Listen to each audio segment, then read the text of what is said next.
ọ̀rẹ́ mi ará ìṣòkun ẹdun jọ bí ọmọ ẹdun tí ń ṣeré orí igi ó bẹ́ kẹsẹ̀ bẹ́ kàtà ó fẹsẹ̀ méjèèjì bẹ́ sílé alákìísà ó sa alákìísà di onígbàṣọ gbajúmọ̀ ọmọ tí ń gbà nílẹ̀ ìyá gbajúmọ̀ ọmọ tí ń gbà dọ̀bálẹ̀ lọ́wọ́ bàbá tó bí lọ́mọ wíníwíní lójú orogún èjìwọ̀rọ̀ lójú ìyá ẹ̀ bí Táíwò fi ń lọ níwájú bẹ́ẹ̀ ni Kẹ́hìndé ń tọ̀ lẹ́yìn jẹ́ kí n rí jẹ kí n rí mu aya mi Táíwò.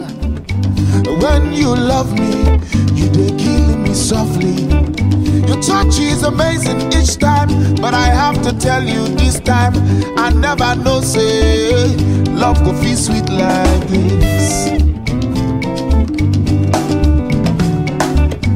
Every time I'm with you, I forget. I love you more. I love you forever and ever. Ọkọ rẹ ló kí ọ ní méjì méje mẹ́jọ káàbọ̀ sílé ọlá. I never know say love go feel sweet like this. Darling, when we kiss, my body no remain the same.